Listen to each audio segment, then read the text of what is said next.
Bueno, pues bienvenidos a todos a esta inauguración del curso 2021-2022 de las sesiones dedicadas a Roger Martin. Hoy tenemos la suerte de contar con Julio Villagarcía. Él es profesor de lingüística en la Universidad de Manchester.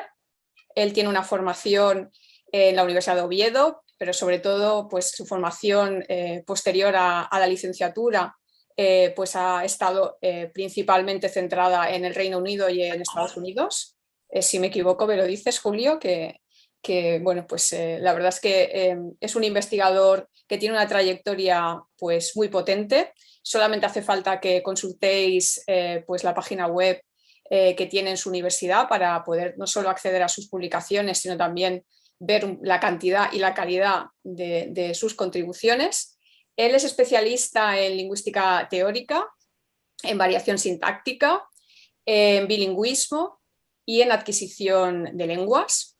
Y quizás, bueno, pues lo que quiero destacar hoy, porque se ajusta perfectamente pues un poquito a la orientación que le damos a estas sesiones, ¿no?, dedicadas a Roger Martin, es esa aplicación de la lingüística teórica sobre la enseñanza de lenguas extranjeras. Y de hecho, la charla de hoy, como habéis podido apreciar en el título, da buena cuenta de ello. Por tanto, yo no quiero alargar más esta presentación y simplemente le voy a ceder la palabra a Julio, no sin antes pues agradecerle enormemente que haya querido participar y que haya querido ser la inauguración, ¿no?, de estos seminarios. Y nada, sin más, le cedo la palabra. Muchas gracias, Julio. Bueno, muchísimas gracias a vosotros, Cristina Buenafuentes y en especial a Ángel Gallego, por pensar en mí y por esta invitación, que me encantaría que fuese en persona, pero tenemos que de alguna manera beneficiarnos de las nuevas tecnologías, ¿no? Como dicen en inglés, hay males que vienen disfrazados, ¿no? Bendiciones disfrazadas de males y esta es una de ellas, ¿no? Muchísimas gracias, de verdad. Bueno, quiero ante todo rendir un pequeño homenaje a Roger Martin, que le da nombre a este ciclo de conferencias. No tuve la suerte de conocerlo en persona, sí tuve la suerte de conocer su trabajo y también tengo el honor de decir que me doctoré en el mismo departamento de lingüística que en la Universidad de Connecticut, donde bueno, también se estudiaron otras personalidades de la lingüística como Juan de Gareca, Miriam Uribe Echeverría, Javier Ormazábal y muchos otros, ¿vale? Bueno, pues vamos a pasar a mi charla, que espero que sea breve, espero que sea entretenida, espero que haya algo de participación por vuestra parte en el chat. Como es de bilingüismo, si alguien quiere escribir algo en inglés, o yo creo que el catalán escrito lo podré entender, y si no, pues por supuesto podemos utilizar el español, ¿vale? ¿Me oís? ¿Me veis bien? Y ahora paso a compartir pantalla y empezamos. Bien, como veis en el título, la clase de lenguas, y la S está en mayúscula, no es una errata, el papel del multilingüismo en el aula de lengua extranjera. Y veréis dentro de muy poco por qué me refiero a la clase de lenguas, porque al fin y al cabo estamos creando hablantes multilingües y por tanto, pues si hay más de una lengua, si tenemos un repertorio lingüístico muy rico, pues quizá debamos hacer uso del mismo. Bueno, muchos de vosotros habéis intentado seguramente o estáis intentando estudiar inglés. Vuestra lengua materna puede ser el catalán o el español. Esto es simplemente un ejemplo, se puede aplicar a cualquier lengua, a cualquier combinación de lenguas. Pero seguro que habéis visto esto, ¿no? El profe de inglés diciendo que no se puede hablar ni catalán ni español en la clase de inglés, ¿no? Es un poco la premisa de la que partimos, ¿no? O mejor dicho, es algo de lo que voy a ir en contra. Entonces, en ese sentido, esta charla tiene un toque, tiene un viso transgresor de lo que vemos normalmente en la enseñanza de lenguas, tanto segundas lenguas como lenguas extranjeras. No voy a hacer esa distinción de manera explícita, algunos lo sabréis, para quien no lo sepa, lengua extranjera es la lengua que no es una lengua que se habla en el país, pero que se estudia, como puede ser, por ejemplo, el inglés en cualquier parte de España, y una segunda lengua pues sería estudiar el catalán o el español en Cataluña. Es una lengua que se habla en el lugar y que la estudias en ese lugar. Bien, la pregunta es, ¿qué queremos? ¿Ser bilingües? When? Fine, thank you. ¿Vale?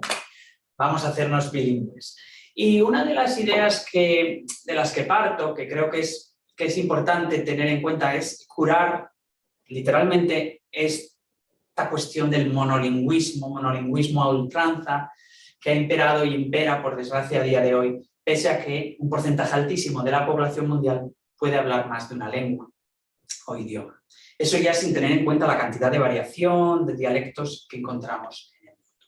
Pero sigue habiendo una perspectiva un poco monolingüista que impone el que se hable una lengua y esa lengua tiene que ser hablada de forma muy correcta, de forma canónica, de forma dogmática. Y bueno, pues quizá tenemos que empezar a escribir la esquela de este monolingüismo y curarlo. Bueno, para muchos profesores de lenguas, si alguno ha pensado en ser profe de lengua o si sois alumnos, estudiantes de lenguas extranjeras también lo habéis pensado, ¿cómo podemos mezclar varias lenguas o cómo podemos utilizar nuestras diversas lenguas en el aula? Porque, bueno, siempre nos han dicho, no, vamos a hablar en la lengua que queremos aprender, en lo que llamamos la lengua meta. Entonces, bueno, surgen una serie de dudas en este sentido. Bueno, a la luz de todo esto, tenemos 3 objetivos principales. El primero es aclarar un poco qué es ser bilingüe. Todos utilizamos el concepto, está muy de moda, ¿no? Los padres por España, por ejemplo, llevan a sus hijos e hijas a colegios bilingües, ¿no? Ah, sí, mi hijo va a bilingüe, ¿no? Hacen science, se usa mucho ahora, ya nadie estudia ciencias, ahora todos los niños estudian science. Yo lo veo mucho con mis sobrinas allí en Asturias.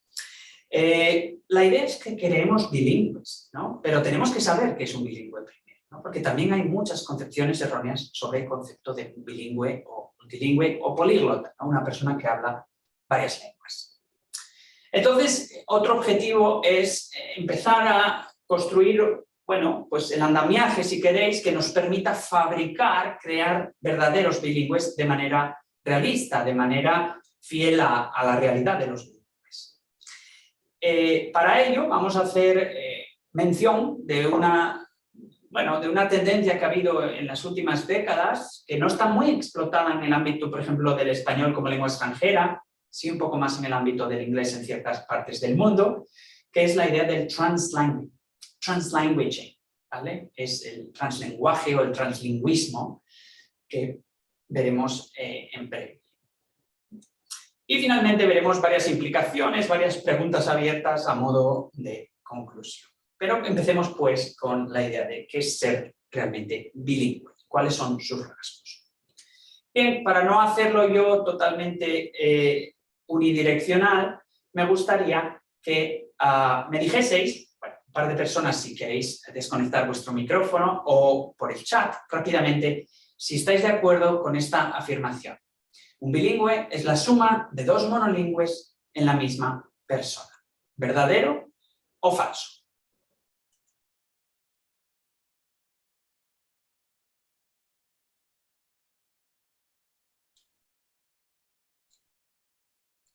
¿Sí? No puedo ver bien el chat. No sé si... Ajá, ahora sí lo veo. Muy bien. Estabais simplemente tardando en contestar. Vale, veo un falso. ¿Alguno más? Falso. Muy bien. Falso. Vale, de 3 respuestas ya veo que 3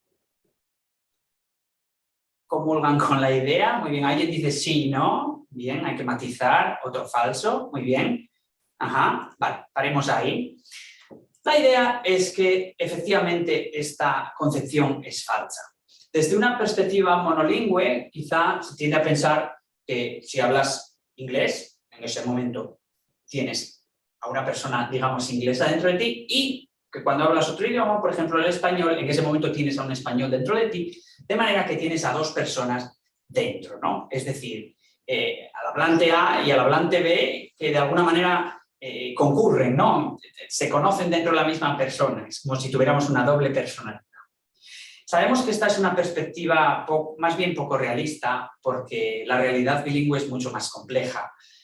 Yo cuando estoy hablando en español inevitablemente tengo influencia del asturiano, tengo también mucha influencia del inglés, especialmente si estoy en un contexto laboral que siempre se ha desarrollado en inglés, tanto de forma oral como de forma escrita, especialmente si estoy aquí en un lugar de habla inglesa, como es el caso ahora aquí en el campus de la Universidad de Manchester, etcétera, etcétera. Es inevitable que de alguna manera mi español no se vea influido, no se puede evitar, ¿vale? Entonces, Grosjean, entre muchos otros, solo por citar una fuente relevante, importante de esta cuestión es que en realidad el bilingüe o el multilingüe, aquí lo simplificamos utilizando dos lenguas, dos idiomas, pero en realidad pueden ser más. La persona multilingüe pues va a tener una intersección de más lenguas. Vive de alguna manera en la encrucijada lingüística. Y a mí me gusta utilizar este diagrama del conjunto intersección porque creo que lo representa muy bien. Esa es precisamente la vida del bilingüe, ¿no? No es que abandones totalmente tu vida en la lengua A y tu vida en la lengua B y te conviertas en una especie de híbrido, pero hasta cierto punto estás en la encrucijada lingüística. Y esa parte rosa no la podemos ignorar porque es una parte muy importante dentro del bilingüismo. Pero cabe preguntarse por qué hay esta perspectiva tan monolingüe, ¿no? Esa perspectiva de, el canon es hablar una lengua y la excepción de alguna manera, lo que se aleja de la norma sería tener más de una lengua. Bueno, conocemos todos, y los que hemos tenido experiencia en países como España, pues lo tenemos muy claro, ha habido un énfasis muy grande, muy pronunciado en la gramática normativa o prescriptiva. Y aquí podríamos dar múltiples ejemplos. No digas dijistes, una tendencia, por otro lado, muy natural. Sabemos que los verbos en segunda persona del singular en español tienden a tener una S, ¿no? Dices, dirías, decías, dirás, pero el pretérito dijiste, no dijistes. Las personas, los hablantes nativos generalizamos, pero la norma dice muy claramente es dijiste, por tanto evita esa sobre regularización morfológica de los verbos de segunda persona con tal fin de que lleven una S, ¿no? Evítalo. Detrás de ti, no detrás tuya. Esta es una que se oye muchísimo, ¿no? En la calle. No, esta chica está detrás mía, por ejemplo, ¿no? En lugar de detrás de mí.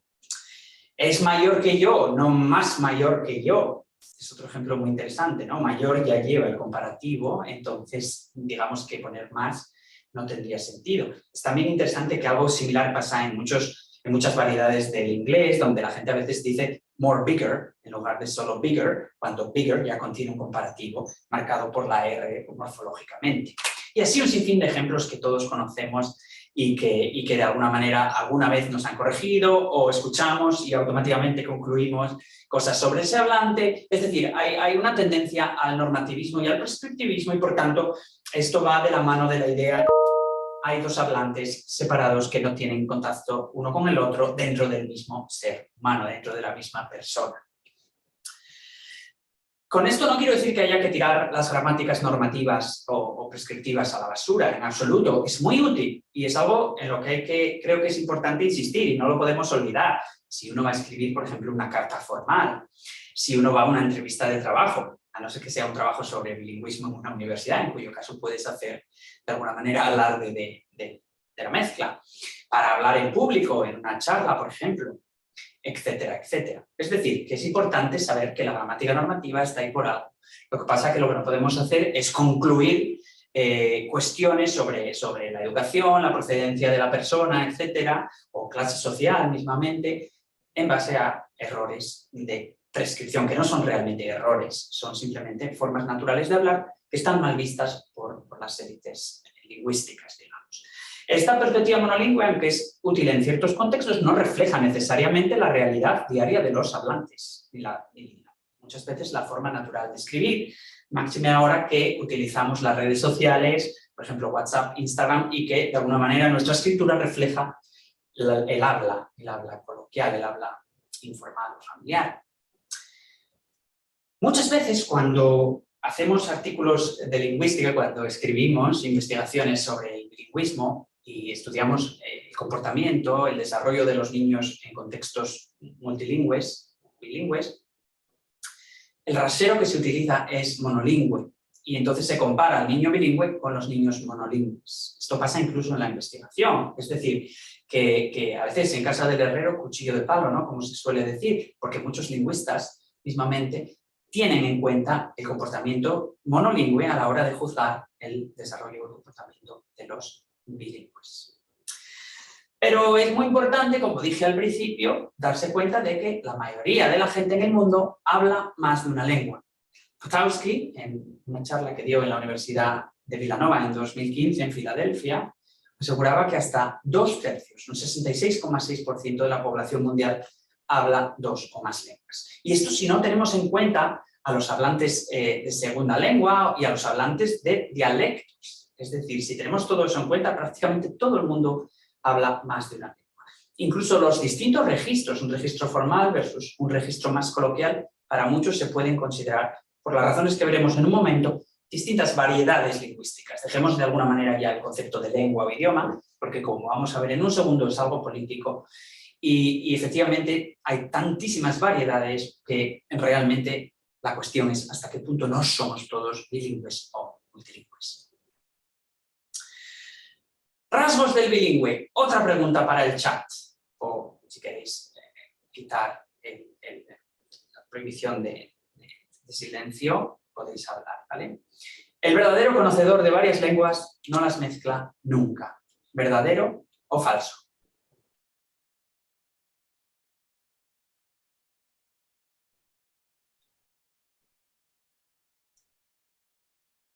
Ya veo un falso, veo otro falso, falso, falso, falso, falso, falso. Muchos falsos en el público, muy bien. Vale, veo que hasta cierto punto, como dicen en inglés, I'm preaching to the choir, ¿no? Porque ya tengo a mi público convencido. Bueno, efectivamente, el verdadero conocedor de varias lenguas no las mezcla nunca, es algo falso. En realidad, el bilingüe o la persona que domina más de una lengua, sistema lingüístico, si se quiere, sí que las mezcla y la influencia ocurre de forma natural, es algo muy, muy natural, los niños lo hacen desde muy pequeños y es algo inevitable. Recordad, vivimos en esta intersección lingüística, así que la influencia de una lengua a otra, de un sistema lingüístico a otro, es algo que, como se dice a veces, es impepinable, no se puede evitar, está ahí. De hecho, como dije antes, pero quiero dejarlo claro por escrito, este concepto de lengua, idioma, es algo que no es natural dentro de los hablantes, dentro de los seres humanos, básicamente, de las personas. No es un concepto, diríamos, primitivo. No trabajamos con el concepto de lengua. Un niño, cuando adquiere el español, no está pensando si está adquiriendo ese sistema u otro. Y el niño bilingüe, multilingüe, no está pensando que tiene 3 sistemas realmente. Son más bien conceptos que no atañen realmente a la lingüística. Tienen un cariz más bien político, por ejemplo. De hecho, hay quien habla de que lo que nosotros tenemos, las personas que hablamos varios idiomas, son repertorios lingüísticos, son sistemas lingüísticos distintos.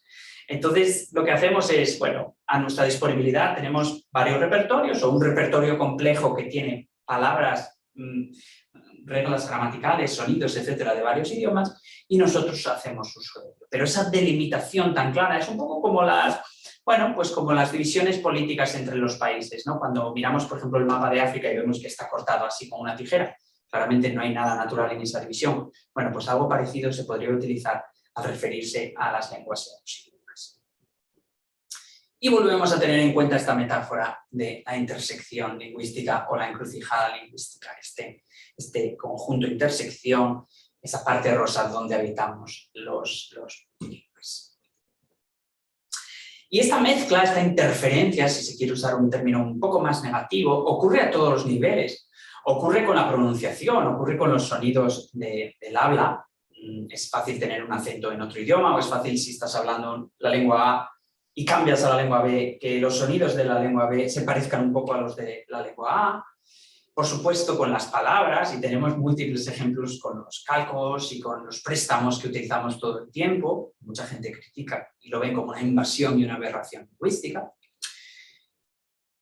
Y, por supuesto, a veces esto ocurre a nivel gramatical, que son, como explicó Cristina al principio, son los que más me interesan por mi inclinación teórica como gramático, como experto en sintaxis o especialista en sintaxis. Los calcos gramaticales son más sutiles, pero están ahí todo el tiempo. Y podemos pensar en varios ejemplos, ¿no? Y por supuesto también a nivel del discurso y de la pragmática, que son básicamente aquellos niveles del significado en el lenguaje que van más allá del significado literal y de alguna manera tienen que ver con el contexto, ¿no? Cómo utilizamos el lenguaje en contextos o en usos particulares de la vida diaria. También muchas veces incluso a la hora de escribir, por ejemplo, los meses en inglés y los días de la semana son con mayúscula, pero en español no. Muchas veces vemos que la gente escribe noviembre, septiembre, lunes, martes en mayúscula en español, quizá por influencia del inglés, seguramente. También, incluso cuando empiezas una carta, ¿no? En inglés sería Dear Mary, y pones una coma, en español, estimado Julio, querido Julio, o hola, coma vocativa, Julio, 2 puntos. Bueno, pues estas cuestiones, ¿no? que también se influyen, es decir, el lenguaje pues es algo muy natural y obviamente los lingüistas tendemos a estudiar sobre todo el lenguaje oral, pero la lengua escrita también ve esta interferencia, esta mezcla de una manera o de otra. ¿Cuál es el exponente del contacto lingüístico por antonomasia, el más estudiado, el más llamativo y quizá el más denostado? La alternancia o el cambio de código, más conocido popularmente por medio del préstamo code switching. Y, en concreto, con referencia al español y al inglés, Spanglish o Spanglish, escrito y pronunciado más a la española. Y esta alternancia de códigos, que es un rasgo definitorio de los bilingües, si tú tienes una persona que habla 3 idiomas y está con 3 interlocutores que dominan esos mismos 3 idiomas, es muy probable que ocurra de forma casi espontánea la mezcla entre las 3 lenguas, por distintas razones. Esto está muy denostado, de nuevo, porque la perspectiva tiende a ser monolingüe. El rasero con el que medimos a los hablantes de una lengua es normalmente monolingüe y los monolingües pueden mezclar quizá registros, incluso dialectos, pero no es algo tan llamativo como la mezcla de 2 lenguas que quizá no tengan nada que ver una con la otra, pero que se mezclan dentro de la misma oración. Sí, está denostado para muchos, pero tenemos ejemplos de personas importantes, como puede ser la actual reina emérita Sofía de Grecia, en la defensa de la candidatura de Madrid a las Olimpiadas ante el Comité Olímpico Internacional. El ejemplo está aquí en azul. En primer lugar, porque es un honor presidir la delegación de Madrid, and also because I have the opportunity to do so here. Así que veis que se puede cambiar dentro de la misma oración, de una cláusula a otra, incluso por parte de personalidades como la reina emérita de España. Y es algo muy natural que vemos incluso en los niños. Y he aquí un ejemplo relativamente reciente que ocurrió aquí en el Instituto Cervantes de Manchester, en una clase de primeros pasos, que son las clases destinadas a niños que son bilingües porque bueno, pues sus padres hablan 2 idiomas o porque sus padres hablan español pero viven en el Reino Unido y por tanto van al cole, a la guardería en inglés. Y en el Cervantes pues intentan, uno de los objetivos es que mantengan ese español y que lo refuercen y que por supuesto tengan alfabetización en ese idioma. Y aquí tenemos un niño que hablaba inglés, español e italiano y dijo algo así como Hugo, dobbiamo comer now. Así que vemos que incluso un niño de 3 años hace esto de forma natural. El niño sabía que su profesor hablaba los 3 idiomas y por tanto que no iba a haber ningún problema si mezclaba, algo que hizo probablemente de forma inconsciente, subconsciente. Y esta alternancia no solo se da entre la realeza, no solo se da entre los niños de forma muy natural y espontánea, sino que se da en general a altos niveles de proficiencia. Otro préstamo que se usa ahora mucho en el contexto de la enseñanza de lenguas extranjeras. Y la realidad es que si lo pensamos, cuando mezclamos, si yo ahora decido empezar a hablar medio inglés, medio español, porque bueno, considero que mis interlocutores me van a entender, I will switch back and forth, hablaré un poco en español, I will say something in English as well, because I know me vais a entender todos, entonces, bueno, al principio no habría ningún problema. Pero claro, hay que tener un cierto nivel de inglés y de español porque mi discurso, la oración, por ejemplo, el ejemplo que acabo de decir, o la oración de la reina Sofía, son oraciones, bueno, con cierta complejidad y por tanto hay que conocer bien las reglas que subyacen tanto a una lengua como a la otra. No todo sirve en la alternancia de códigos. Y bueno, como nos enseñó Montrull y muchos otros autores, se da a altos niveles de competencia lingüística, salvo que haya casos de alternancia patológica, que es un caso muy distinto que no vamos a discutir. Pero recordad, hay que dominar bien las lenguas in order to know when it's licit to switch. Hay que saber cuándo se puede cambiar de una lengua a otra o no. Y no todo vale en la alternancia de códigos. Por ejemplo, si yo os digo algo así como lavait, no vais a entender que quería decir lávalo, pese a que es solo el cambio de lo por it. Si os fijáis, la mayoría de los bilingües dicen esta oración suena extraña, lo cual nos demuestra, nos da evidencia de que no todo vale en la alternancia de códigos. Hay claramente reglas que están detrás, ¿no?, de este fenómeno, que subyacen a este fenómeno. Entonces, en resumen, ¿qué es un bilingüe? Bueno, pues desde luego no es la suma de dos personas monolingües en una. El bilingüe mezcla, entre comillas, las lenguas o sus repertorios lingüísticos, para ser más precisos, porque vive en esa intersección lingüística y de alguna manera usa la alternancia, este code switching, cuando es preciso y por distintas razones. Bueno, porque quiere mostrar su biculturalidad, porque quiere usar un código críptico con sus interlocutores que también dominan esas lenguas, o simplemente porque quiere ser creativo, porque tiene más facilidad a la hora de encontrar palabras, o simplemente porque está movilizando todo su repertorio lingüístico y simplemente se lo pasa bien. Y una cosa que no hemos mencionado, pero creo que también es importante, es la idea de que no hay que ser un bilingüe equilibrado. Esta es una idealización que también creo que viene de ciertos prejuicios, la idea de que alguien es totalmente bilingüe, ¿no? Un niño o niña que se ha criado hablando dos o más lenguas no tiene por qué dominarlas todas al mismo nivel. Y esto puede cambiar a lo largo de la vida de las personas. Si lo pensamos, pues imaginamos que hablamos inglés y español, pero ahora me voy y hago la carrera en California en inglés completamente y no tengo ningún amigo español. Pues en esa etapa de mi vida, obviamente, mi inglés va a ser mucho más dominante que mi español. Por tanto, esa idea del equilibrio del bilingüe es muy complicada. Aunque no quiero entrar en mucho detalle por cuestiones de tiempo, podríamos hablar de ello si queréis en las preguntas al final. Entonces ahora, partiendo de esta idea, se plantea la pregunta de, vale, estamos creando bilingües cuando damos clases de lengua extranjera, ¿hasta qué punto debemos tener en cuenta los rasgos del bilingüe? Porque al fin y al cabo no podemos olvidar que estamos creando bilingües. No estamos creando monolingües, aunque la realidad es que cuando uno entra en una clase de idiomas, lo que quiere crear, el modelo que sigue de alguna manera, el modelo meta, es el modelo del hablante monolingüe de esa lengua. Pero ¿hasta qué punto es esto realista? Estamos creando bilingües. La persona que aprende inglés en España, por ejemplo, no se va a olvidar, esperemos, a no ser que haya algún tipo de enfermedad, etcétera, de su español. Por tanto, no estamos creando monolingües.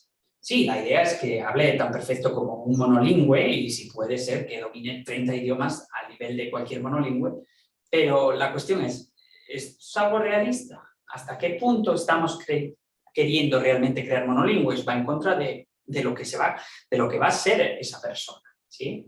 Entonces creo que tenemos que escribir por lo menos parcialmente la esquela del normativismo atroz, de ese prescriptivismo a ultranza que, por desgracia, creo que sigue imperando en muchas partes del mundo.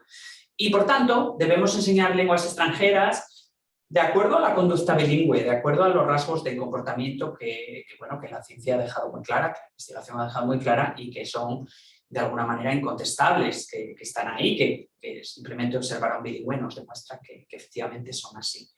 Intentar crear hablantes monolingües in vitro probablemente no sea lo más realista y sin embargo es un poco la perspectiva que se ha adoptado durante décadas. El concepto que quiero presentar aquí, que quizá alguno ya hayáis oído hablar de él, es el concepto de translanguaging, que puede ser una buena herramienta para esta cuestión del bilingüismo o el multilingüismo dentro de la clase de lengua extranjera. Bueno, se utiliza el préstamo sin adaptar morfofonológicamente, no se adapta ni la forma, ni la ortografía, ni los sonidos, pero he visto literatura que utiliza términos como translingüismo, un poco extraña la palabra de decir, y translenguaje, que también me suena un poco extraña. Obviamente este no es mi concepto, ya viene de la década de los 80, en el trabajo de Williams, también de García, a la que escucharemos en breve. ¿Y qué es realmente el translanguaging? Bueno, pues para Ofelia García, una de las promotoras, de las baluartes de esta idea del translanguaging, y lo leo primero en inglés, translanguaging is the act performed by bilinguals of accessing different linguistic features or various modes of what are described as autonomous languages in order to maximize communicative potential. Es decir, los bilingües de alguna manera movilizan los distintos recursos lingüísticos o las distintas lenguas autónomas, si se quiere, término más tradicional, con el fin de maximizar, ¿vale?, de potenciar el potencial comunicativo. Es decir, cuanto más podamos expresar y de forma más eficiente, mejor. Escuchemos a la autora.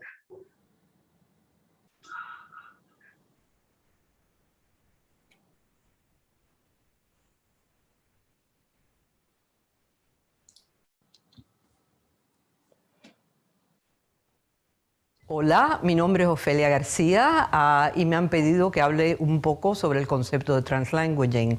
El concepto de translanguaging es un concepto que desarrollaron los galeses hace ya en los años 90 para explicar un proceso de aprendizaje entre los galeses que se hacían bilingües, es decir, y el hecho de que se podía enseñar no solo en galés, sino también utilizando el inglés, para que entonces los niños verdaderamente se sintieran bilingües y no simplemente galeses o ingleses. Ese concepto se ha ido desarrollando a través del tiempo. Han sido muchos los estudiosos que han ampliado ese concepto, entre ellos yo. Y para mí el concepto de translanguaging tiene que ver con una perspectiva interna de lo que es el bilingüe, es decir, generalmente a los bilingües se nos ve como personas que hablamos dos lenguas, pero esas dos lenguas son construcciones sociales, no son construcciones internas de lo que uno tiene. Es decir, el repertorio lingüístico de un bilingüe es simplemente el repertorio de uno. Es un repertorio que, claro está, tiene rasgos que se consideran español y rasgos que se consideran inglés, pero que para mí, por ejemplo, que he vivido en los Estados Unidos desde los 10 años, para mí ese es mi repertorio, no es verdaderamente ni del inglés ni del español, es mío, son mis palabras. Y por lo tanto, la pregunta que uno se tiene que hacer es si ese es el concepto, si los bilingües tienen un repertorio lingüístico, entonces, ¿cómo podríamos educar a esos niños bilingües para que sean bilingües en el futuro? Es decir, para que desarrollen también destrezas en español en un contexto en que mayormente hablamos inglés. Y por lo tanto he estado pensando desde entonces, desde que empecé a pensar sobre el translanguaging, de cómo desarrollar una pedagogía que refleje lo que es el niño bilingüe, un niño que tiene un repertorio lingüístico en que efectivamente fluye a tantos rasgos de lo que se llamamos inglés como rasgos de lo que llamamos español. Y lo que hemos estado haciendo en el proyecto que llamamos CUNY-NYSEB, que se encuentra en una página web que todos pueden buscar, es precisamente cómo podemos enseñar a esos niños para que integren sus dos mitades, para que no tengan que ser ni hispanohablantes ni anglohablantes, sino verdaderamente bilingües. Y se trata de una pedagogía en que tratamos entonces de integrar esas dos mitades, de no separar las lenguas siempre. Es decir, hay momentos en que las lenguas tienen que ser separadas porque el niño tiene entonces que producir rasgos de una lengua y no de la otra, pero siempre pensando que el niño tiene que partir de un repertorio único y no de la mitad de los rasgos nada más. Es decir, cuando nosotros forzamos al niño de nada más que producir y pensar en una parte de su identidad lingüística, lo que estamos haciendo es forzándolo a que funcione solamente con parte de su repertorio lingüístico, y eso limita enormemente, limita la creatividad, limita la capacidad de conocimiento, limita la capacidad de expresarse. Así que lo que estamos trabajando es cómo podemos utilizar esta pedagogía, que es mucho más dinámica, para entonces reflejar el bilingüismo dinámico de nuestros niños bilingües. Gracias.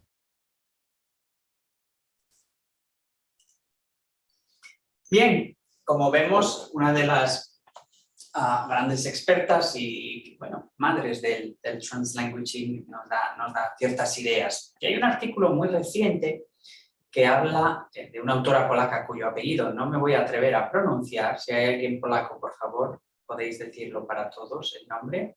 Seguro que es una de estas palabras que suena como una sílaba de repente, o algo así, que habla de varias de las ventajas de utilizar el translingüismo.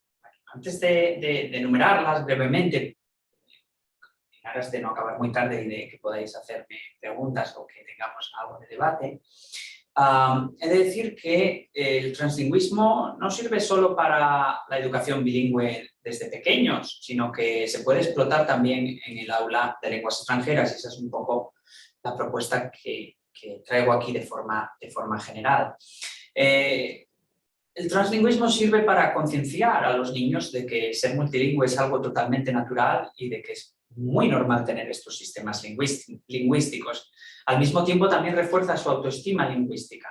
No nos olvidemos que muchas personas por hablar otra lengua sufren, y este es el caso de muchos latinos en los Estados Unidos de América e incluso a día de hoy. Es verdad que, como tenemos movilizados todos los sistemas lingüísticos o el sistema lingüístico complejo que tenemos interiorizado, de alguna manera tenemos mucha más fluidez y rapidez a la hora de encontrar palabras, frases hechas, etc. Se refleja la realidad bilingüe dentro del aula, como veíamos, y esto nos ayuda, además de concienciar al multilingüe, también a derribar muchos de los mitos que aún, tristemente, a día de hoy rodean al multilingüismo. De alguna manera, rompemos con esa norma monolingüe, de esa imposición, en aras de la diversidad, de la riqueza lingüística.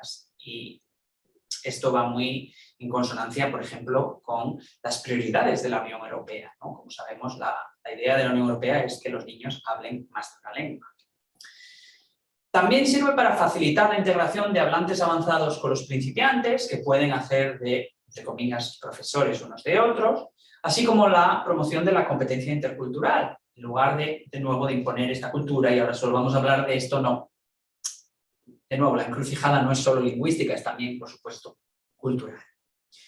Pero hay, por supuesto, algunas desventajas, y una de ellas que ocurriría inmediatamente, yo creo, en España, es que nos chocaría inmediatamente, ¿no? Porque iría un poco en contra de toda esta norma monolingüe de aquí solo se habla inglés y no se puede decir una palabra en español, etcétera, en el aula. Entonces, al principio, pues sería un cambio de mentalidad muy brusco, muy drástico. También es verdad que se tiende a recurrir a la alternancia si falta el vocabulario, lo que llamamos los huecos léxicos o huecos de palabras, huecos de vocabulario. Y como me falta esta palabra, pues venga, uso el otro idioma y ya no necesito aprender esa palabra, ¿no? Y esto sí es verdad que puede ser una desventaja. Entonces tenemos que pensar en estrategias que de alguna manera nos ayuden a evitar este problema anticipado, este problema potencial. Está la cuestión de la inhibición para los adultos, que es lo que me atañe hoy, frente a los niños, que están mucho menos inhibidos. Quizá piensen que, bueno, mezclando alguien los va a criticar, o en realidad están dando muestra de que no hablan nada, porque ya sabemos que muchas veces la alternancia de códigos para muchos es sintomático de la idea de que no se sabe ninguna de las lenguas que están involucradas. Caso error, nuevamente.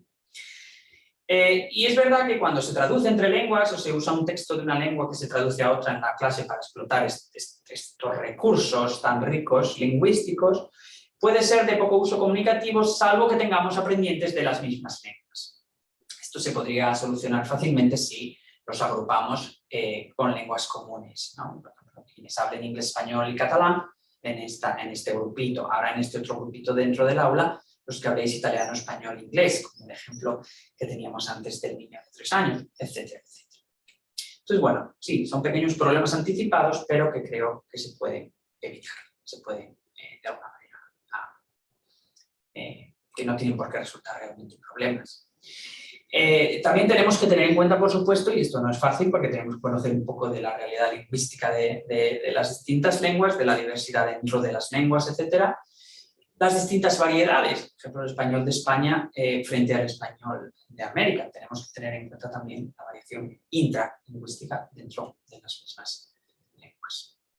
Pero creo que, como digo, muchas de estas las podemos evitar. No tienen por qué ser problemas graves, problemas agudos. Y una serie de preguntas, casi a modo de conclusión, abiertas, porque creo que esto está todavía mucho por explotar. Entonces, bueno, pues de alguna manera creo que es bueno que tengamos aquí en la mente esta idea y que esto ayude a que vayamos derribando muchos de los mitos sobre el bilingüismo y sobre cómo enseñar lenguas extranjeras.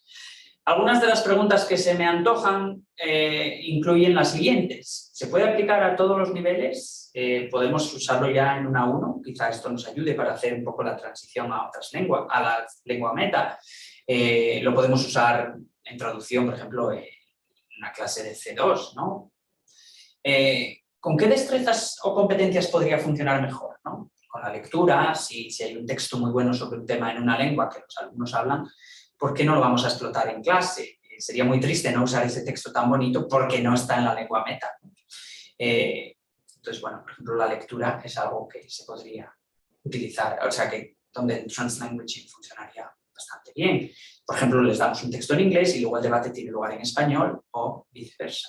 O uno de los textos es en una lengua y otro en otra, etc.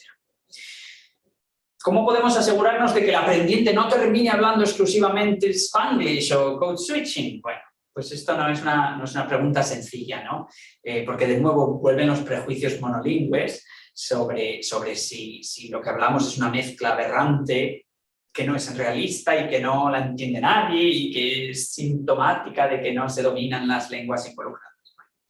Esta es una cuestión que no es sencilla, pero es verdad que, y esto creo que muchos de los presentes habréis tenido experiencia con ello, cuando tú hablas con una persona que sabes que es monolingüe en un idioma, tiendes a mezclar mucho menos. Y yo tengo el ejemplo de mi difunta abuela, que hablaba español muy asturianizado y yo con ella no se me ocurría decir cosas en inglés, era muy cauto con eso de forma casi inconsciente.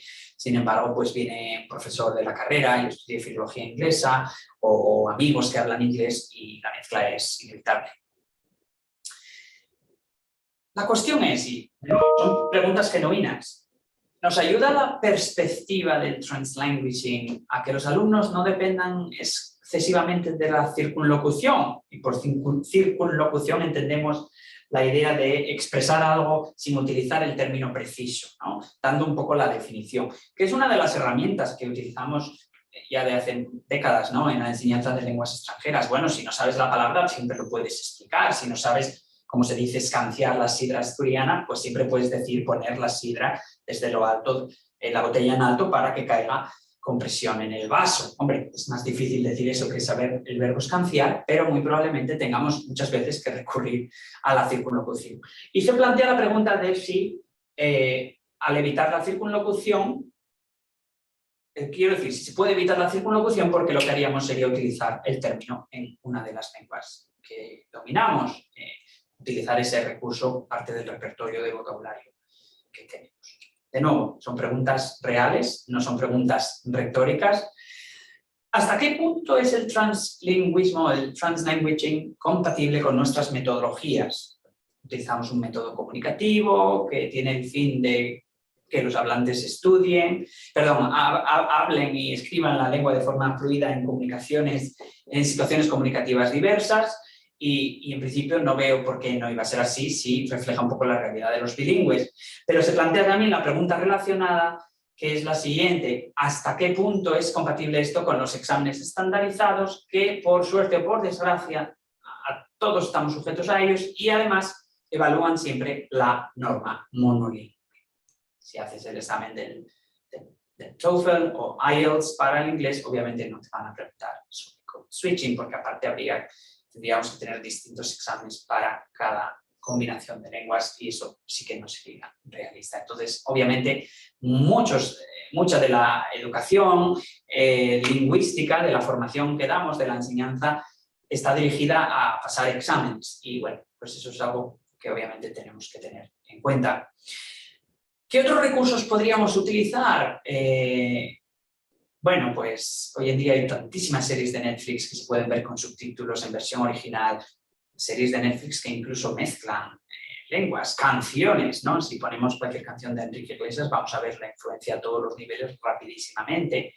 Textos en Spanglish que existen. Hay un libro de Betty que está muy bien, es ya de finales del siglo pasado, pero es muy interesante, si se puede considerar el Spanglish una lengua que sea eficaz, ¿no?, en la comunicación. Os lo recomiendo encarecidamente. Y bueno, finalmente, por poner una última pregunta, ¿hasta qué punto nuestros profesores de idiomas usaban o usan más de una lengua en clase y con qué fines? ¿No? Esta sí es verdaderamente una pregunta que os hago a todos. ¿Hasta qué punto se mezcla? ¿No? Porque muchas veces el profesor de lenguas, al hablar la misma lengua materna que nosotros, si no es hablante nativo de la lengua meta, muchas veces en clase cambia. ¿Y hasta qué punto podría cambiar, pero de una manera, digamos, más enriquecedora para el bilingüismo, ¿no?, para que sea un reflejo fiel de la conducta bilingüe? Bien, pues yo creo que, bueno, no es tirar la gramática normativa a la basura, pero creo que tenemos que relajarnos y comportarnos como verdaderos bilingües para ayudar a eliminar todos esos prejuicios que hay con el multilingüismo, que vienen desde una perspectiva cuantitativamente minoritaria, pero cualitativamente, por desgracia, aún mayoritaria, que es la del monolingüismo. En resumen, estamos creando bilingües, no nos olvidemos de eso. El modelo puede ser perfecto, canónico, dogmático del hablante monolingüe, pero la realidad es que nuestros hablantes van a hablar mínimo 2 lenguas y, bueno, si tienen suerte, más aún. Así que hay que movilizar esos recursos lingüísticos que están disponibles. Como dicen en inglés, the more, the merrier, ¿no? Cuantos más, mejor. Y yo pienso que prohibir o estigmatizar el uso de la lengua de los hablantes o de otras lenguas en el aula no nos hace bien, porque, bueno, al final estamos como prohibiendo algo que no va en consonancia, no es representativo de la realidad. Y la idea es, ¿estamos sumando o estamos restando? ¿Queremos que sumen, ponemos o quitamos fronteras? ¿No? Es un poco la pregunta que yo lanzo. Y el translanguaging puede ser una manera de explotar esto incluso en la clase de lenguas extranjeras, no solo en los contextos de enseñanza bilingüe, por ejemplo, en los enfoques duales que hay en muchas partes del mundo, etc. Bueno, pues hasta aquí, muchísimas gracias a todos y a todas.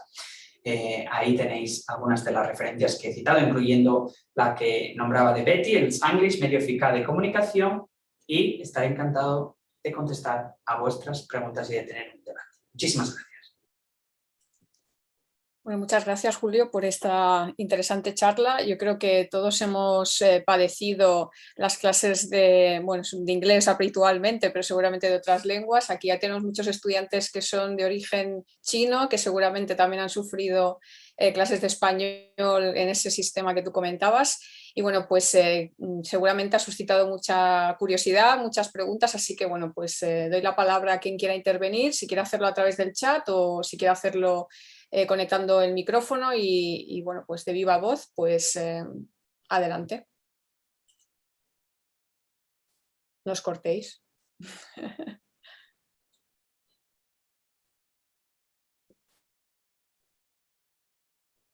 ¿Alguna experiencia con translanguaging en otras culturas quizás, donde hayáis aprendido inglés o español? Bueno, para romper el hielo, veo que Ángel ha levantado la mano, así que nada, Ángel, cuando quieras. Sí, tengo una pregunta clara que te la voy a formular. Estaba pensando en una segunda pregunta, pero no acabo de saber bien cómo formularla. La segunda pregunta, quizá luego podemos volver a ella, pero tiene que ver un poco con si crees que se potencia o puede haber algún tipo de dificultad esta perspectiva más abierta que estás planteando aquí en contextos donde se da... donde se aplica una política de inmersión lingüística, como en Cataluña, por ejemplo. Entonces, no sé bien cómo formularla, pero bueno, intentaré darle alguna... mientras espero que haya otras preguntas, intento pensar un poco más en ello y si es caso, pues te lo planteo luego. La pregunta que sí que sé cómo formular tiene que ver con, en la experiencia que tú has tenido, hasta qué punto es necesario que el profesor que quiere fomentar esta perspectiva más transversal, más comparativa, tenga una buena formación lingüística o gramatical. Lo digo pensando en algo que no tiene que ver con esto necesariamente. Ya sabes que por de formación profesional yo pienso casi siempre en secundaria, en bachillerato, donde ahí sí que creo que para para hacer determinadas cosas, también aplicadas, o sea, también de manera, o sea, cuestiones puramente instrumentales, creo que el conocimiento gramatical puede ser tremendamente útil. No sé, en tu experiencia, si has visto si esto es también así en el caso de la perspectiva del translanguaging o no es tampoco tan crucial. Yo pienso que siempre es crucial que el profesora de lengua domine las lenguas involucradas, no solo la lengua que está enseñando, pero sino también, idealmente, la lengua de los alumnos. Estamos haciendo comparación, la gramática siempre se enseña de alguna manera por comparación, ¿no? Y los hablantes, los aprendientes, cuando estamos haciendo esto de forma explícita, de alguna manera siempre estamos comparando. De hecho, está claro que los niños bilingües tienden a traducir y son muchos más conscientes del metalenguaje. Entonces, pienso que el mismo bilingüismo fomenta el metalenguaje, el conocimiento metalingüístico, son estos repertorios ricos que tenemos y entonces somos más conscientes de esas diferencias. Pero yo pienso que el profesor tiene que ser muy consciente de la gramática, del metalenguaje, ser capaz de explicar el por qué. Mi mayor problema dando clases de lingüística introductoria, incluso a profesores aquí, por ejemplo, en el Instituto Cervantes o British Council, profesores de inglés, etc., es que una de las respuestas más típicas de un profesor a un alumno es ¿por qué es así? Porque suena bien, ¿no? Es decir, sí, ese es tu conocimiento tácito como hablante nativo. Claro que tenemos intuiciones sobre la aceptabilidad de las oraciones, porque aquí tiene que haber un subjuntivo en lugar de un indicativo, pero lo ideal sería que el profesor pudiera explicar eso. Y yo creo que ahí hay una diferencia cualitativa, entre los que pueden explicar eso de forma declarativa, explícita, y los que no. Los alumnos se quedan mucho más tranquilos cuando tienen una explicación. Quizá esa explicación no sea la explicación verdadera, porque incluso los gramáticos no la conozcan del todo, pero por lo menos le damos un pie a pensar lingüísticamente. Y además eso puede traer un montón de destrezas, ¿no?, adicionales, como la abstracción, la capacidad de argumentación, el análisis, el espíritu crítico, etc.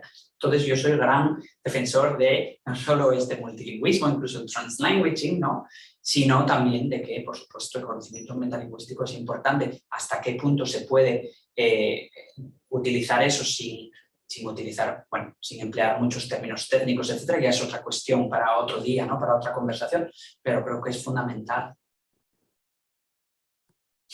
Tienes una pregunta en el chat. Ajá.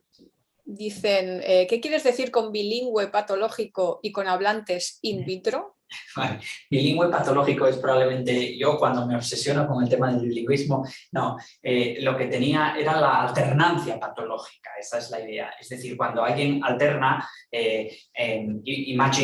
empiezo a hablar, no quiero hacer una imitación de alguien que tiene una patología, pero empiezas a mezclar de manera, pues como los hablantes que tienen afasias, problemas cerebrales que tienen un impacto en la lengua, etcétera, y que por tanto mezclan sin sentido en puntos de la oración donde un hablante nativo sin esa patología no mezclaría.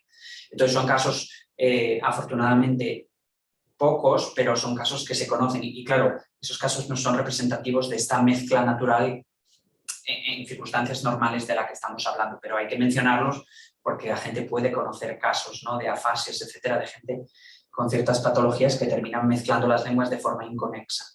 Eso por un lado. Y después, los hablantes in vitro, me refiero efectivamente a esa idealización de yo ahora voy a enseñar inglés perfecto en Asturias y van a salir hablando como los personajes de The Crown en Netflix.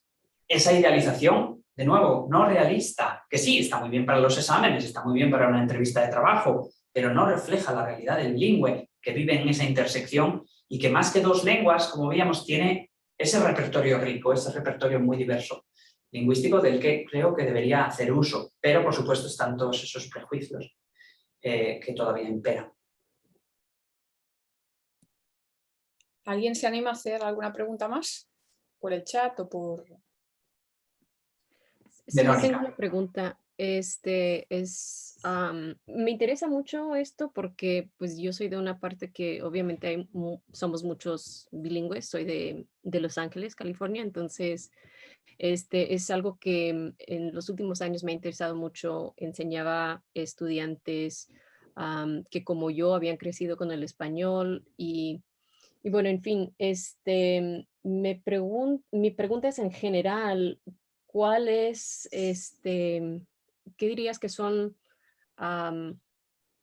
avenidas o áreas de investigación que todavía existen en esto de translanguaging? O sea que, si, por ejemplo, si yo quisiera aprender más o investigar un poco más, ¿cuáles son algunas avenidas que piensas tú que son como, que todavía existe como una escasez de información? Pienso que se ha aplicado muy bien, como decía la profesora García, en contextos como el galés. Se aplica en algunas partes de China. Me consta que muchos alumnos nuestros aquí de posgrado de la Universidad de Manchester han estado expuestos a translanguaging a ciertos niveles, por ejemplo en Hong Kong. Pero es verdad que hay partes del mundo donde esta idea o no se conoce o no se explota, bueno, por las razones que sean. Una puede ser desconocimiento y otra puede ser esta perspectiva normativista, ¿no? Y este enfoque tan tradicional.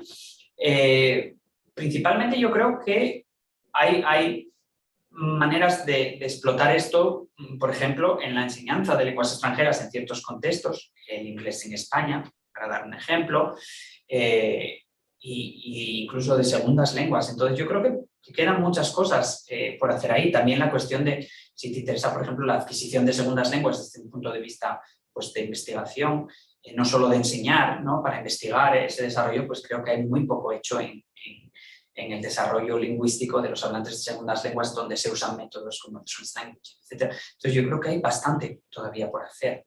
Pero bueno, podríamos hablar más de manera más individualizada. Tienes mi correo y por supuesto estaré encantado de tener una reunión más individual contigo si te puedo ayudar en algo. Pero bueno, quizá empezar con lecturas de Ofelia García, etcétera, sería buena idea, ¿no? Mirar lecturas recientes y mirar las anteriores suele ser un buen enfoque para empezar. Gracias, Verónica. ¿Alguna pregunta más?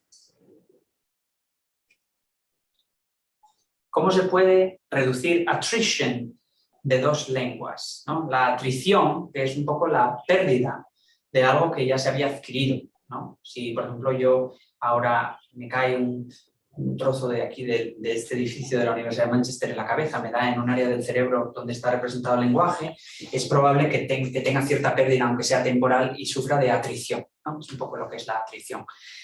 ¿Cómo se puede reducir la atrición de dos lenguas, es decir, la pérdida de dos lenguas? Bueno, pues yo creo que como todo, ¿no? Practicándolas. En circunstancias normales, por supuesto no soy sanitario ni médico ni mucho menos, entonces no puedo hablar de las patologías, de distintas enfermedades, pero en circunstancias normales yo creo que la mejor manera de no olvidarse de las lenguas es practicándolas. Y practicarlas significa encontrar hablantes con los que podamos hablar. Y hoy en día, bueno, pues la mayoría de las lenguas que tienen acceso a Internet, es decir, de culturas donde tienen acceso a Internet, pues es posible practicarlas, ¿no? Escuchar canciones, ver programas de televisión, hablar con hablantes nativos, pues por ejemplo por Zoom, como estamos haciendo ahora. Y yo creo que hay maneras, ¿no? de mantenerlas vivas. Está claro que requiere trabajo y tiempo. No sé si eso responde a la pregunta, pero bueno, por lo menos parcialmente espero que dé un poco de respuesta.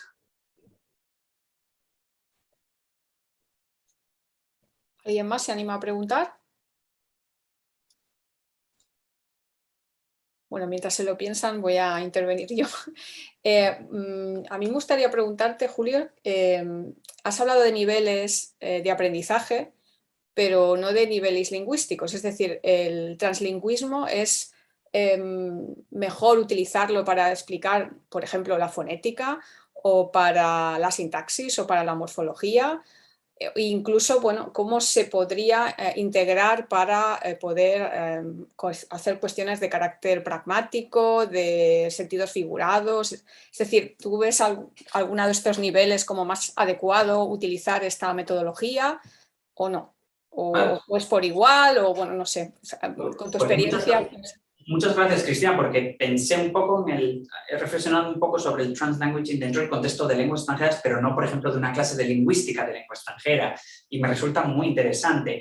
Bueno, mira, un ejemplo creo que lo tenemos en las clases aquí de lingüística hispánica o lingüística española en la Universidad de Manchester. La mayoría de las lecturas que merecen la pena están en español, por ejemplo, el famoso libro de Introducción a la lingüística hispánica de Walde Italia, Y este libro se lee totalmente en español, pese a que está en español, es la lectura obligada, pese a que los alumnos son de hispánicas, pero la clase, no me preguntéis por qué, tradicionalmente las clases de contenido en el Reino Unido se imparten en la lengua materna general, es decir, en inglés. Pienso que eso tiene sus ventajas porque es más fácil abstraerse, en este caso del español, cuando hacemos, bueno, pues como cuando escribes un artículo en inglés sobre el español, los ejemplos están en español, pero la discusión, el debate está en inglés y eso ayuda un poco a abstraerse, ¿sí? de la lengua, en este caso meta de estudio. Yo en clase no noto problema y veo que cuando les pregunto una definición, creo que es un poco translanguaging de andar por casa, ¿no? No sabía que se llamaba translanguaging hasta hace poco. Y ellos lo hacen perfectamente. Les preguntas por el concepto de fonema, lo han leído. Yo hago mucho el aula invertida, ¿no? La idea de que leen antes, hacen unos ejercicios y luego en clase se discuten problemas, ¿no? Básicamente empíricos, etc. Bueno, pues la mayoría de las veces te dicen perfectamente las cosas. Es verdad que muchos de los cognados así formales en lingüística pues no son falsos amigos, ¿no? Si hablan de fonema, pues phoneme, de contrastive, contrastivo, etc. Pues es relativamente fácil. No sabría decir si sería más fácil para fonología, para morfología, para sintaxis. Desde luego resulta interesantísimo lo que acabas de mencionar del discurso, ¿no? Porque aquí hay otro nivel, ¿no? Los significados no literales, etcétera, jugar con las palabras, ir más allá de lo que está y hasta qué punto todo eso, cómo lo hacemos dentro del mezclar varias lenguas, ¿no? No sé hasta qué punto está sinceramente estudiada, por ejemplo, en Code Switching la cuestión de la pragmática, pero desde luego resulta muy interesante y vamos, da lugar a mucha creatividad. Pero bueno, si te sirve mi ejemplo de muy básico, muy rudimentario, ellos en principio los estudiantes aquí no tienen problema teniendo la lectura y luego las clases en otro idioma. Muy bien. Pues no sé si hay alguien más que se anima o Ángel ya ha conseguido reformular la pregunta que tenía en el tintero. No, todavía no la acabo de formular porque creo que es más compleja. Es interesante, pero no acabo de ver cómo plantearla. Entonces ya quizá un día, cuando pille por banda a Julio y me invite a una cerveza o algo, pues ya podremos hablar. No sé si aprovechad, ya que tenemos aquí a tiro a Julio, aprovechadlo porque no sucede cada día. Pero si queréis plantear alguna cuestión, hacedlo sin problemas, que él es una persona muy accesible, como podéis ver. Pues veo que han levantado la mano, así que adelante. Mari, creo que es tu nombre, perdóname si es así. Primero de todo, darle las gracias a Julio porque ha sido una conferencia muy interesante en la que he aprendido muchas cosas y me he planteado muchas cosas de cara al futuro que no conocía. Y después la pregunta que quería formular es respecto a la diferencia entre el translanguaging mi pronunciación en inglés, lo siento, y la inmersión lingüística. ¿Crees que habría algún grupo social, por llamarlo de alguna manera, en plan diferencia entre niños, adultos, gente que quiera aprender el idioma de una forma más nativa para irse a vivir al país donde se usa esa lengua? ¿Crees que hay alguno de estos grupos que sea mejor el translanguaging o la inmersión lingüística en clase, que sería lo que se hace actualmente en las clases de lengua extranjera, que es solo usar esa lengua para intentar interiorizarla lo máximo posible?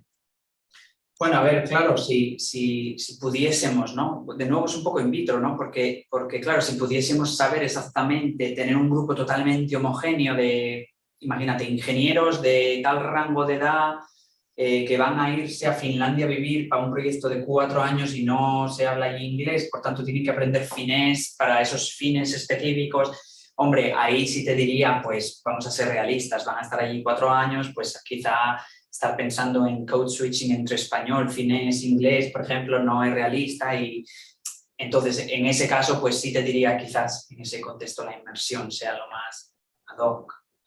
Pero claro, pienso que, de nuevo, tendemos a homogenizar a nuestros aprendientes, pero, como se suele decir de manera tosca, cada uno es hijo de su madre y de su padre, ¿no? Entonces, bueno, pues al final es extremadamente difícil tenerlo todo de alguna manera enfocado a los fines, a los objetivos de cada persona, ¿no? De cada hablante. Pero bueno, sí pienso que podría haber una combinación.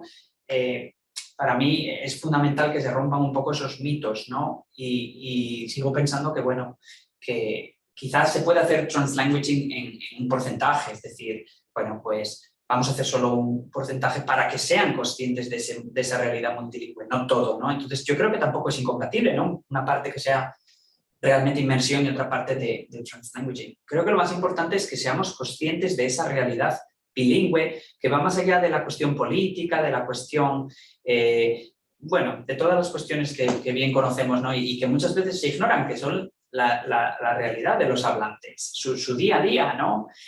¿Cómo hablamos en realidad? ¿Cómo nos expresamos? ¿Cómo comunicamos entre nosotros? ¿Cómo funciona la mente bilingüe, ¿no? Cuando pues de repente, ¿por qué pensé esto en inglés y esto otro en español? Bueno, pues todas esas cuestiones. Sé que no he contestado bien a la pregunta, pero bueno, son ideas que surgen. Pero gracias, ¿eh? No, gracias a ti. Sé que ha sido una pregunta complicada y que son cosas a discutir. Y por supuesto, si alguien del público tiene algo más coherente que decir, por favor, que pase por delante de mí ya. Gracias, Mari. ¿Alguien quiere intervenir? Bueno, mientras tanto es que se me ha ocurrido ahora una cosa, ¿verdad? Bueno, me imagino que al ser una metodología bastante reciente, los libros, los manuales, ¿no? De enseñanza de español para extranjeros, vamos, ni flowers, ¿no? De esto quiero decir, no hay ninguno que ni un pequeño amago de uso de esta metodología, ¿no? No, de hecho, bueno, pues este tipo de ideas en lugares como el Instituto Cervantes no es que sea algo que cueste, porque, a ver, es gente de mente abierta, gente muy viajada y todo, pero es verdad que la tendencia es, bueno, pues los directores, los jefes de estudio, se usa la lengua que se está enseñando, ¿no? Bueno, pues sabemos que el Instituto Cervantes no solo es español, es también catalán, cualquiera de las lenguas oficiales de España, etcétera, pero sí que hay todavía esa tendencia, entonces, bueno, pues no, los libros, desde luego, ni por asomo. Pueden tratar algún texto sobre el code switching y tal, lo cual me parece un principio, un ladrillo, ¿no? Hacia la casa de la diversidad, pero vamos, es puntual y es un texto que se explota en clase, no es utilizar translingüismo. Lo digo porque sería, bueno, pues una de las vías para Verónica, que decía que terrenos quedaban por explorar en este ámbito, pues podría ser una de las posibilidades, ¿no? Claro, la didáctica de propuesta, ¿no? de manual en este sentido, sí. Bueno, pues ¿hay alguna pregunta? Hola, yo quería comentar que, perdón, Cristina. No se me has asustado, perdón. No es exactamente una pregunta, pero a medida que iba escuchando a la charla, iba pensando en el caso de Cataluña, que, bueno, no sé, es un caso que a mí me parece complejo en el sentido de que, o sea, Cataluña es, la mayoría de gente es bilingüista de por sí, pero, por lo que tengo entendido, pero claro, es como que se quiere priorizar en el aula el hablar catalán porque en comparación al castellano, al español, como que no, es decir, mayoritariamente se tiende a hablar en español si tienes una clase de alumnos, 2 hablan en español, te vas al patio y el niño catalano parlante normalmente tiende a pasar a hablar en español. O al menos eso es lo que yo he vivido en mi escuela. Entonces, me genera la duda de cómo aplicas no sé si me saldrá bien la palabra, translingüismo a una escuela catalana, por ejemplo. No sé, me ha generado bastante duda por la realidad, claro. Y que para ver qué piensas tú al respecto. Bueno, la verdad es que no me he parado a reflexionar mucho sobre esa cuestión, sinceramente, entonces tampoco te puedo decir nada que vaya a ser especialmente iluminador o ilustrador, perdón. Entonces, bueno, no sé muy bien, o sea, no estoy seguro de hasta qué punto es distinto, por ejemplo, ese contexto del contexto en Gales, donde comenzó el translingüismo. Entonces, quizá no conozco las dos realidades porque no he vivido en ellas tan bien como para poder ver por qué en Gales sí se podría aplicar, pero no en Cataluña. Pero bueno, no sé si alguien más aquí tiene algo que decir al respecto. Yo en principio no veo una incompatibilidad a priori, pero luego ya si entra en cuestiones políticas, etcétera, ya esa es otra historia en la que yo no me meto porque afortunadamente me dedico a la lingüística, no a la política. Pero bueno, no sé si tenéis alguna idea. Ángel ha levantado la mano. Bueno,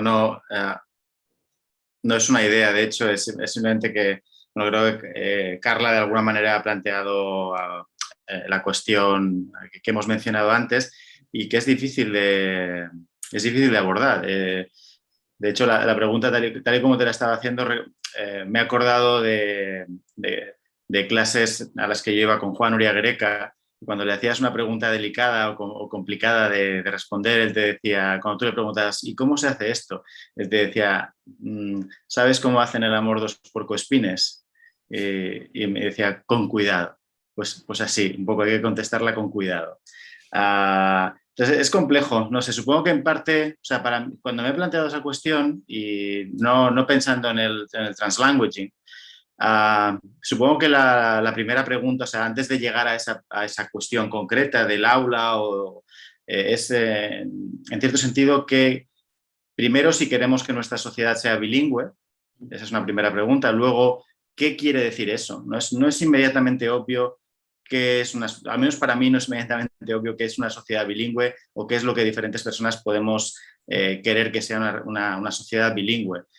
Y luego, dependiendo de las respuestas que demos a esas dos preguntas, pues la cuestión es cómo se aplica a un territorio complejo, cultural y políticamente como puede ser Cataluña, donde a lo mejor desde luego está el hecho, creo que es irrefutable, de que hay que potenciar una lengua como el catalán que tiene menos hablantes. Eso es evidente, eso es de cajón.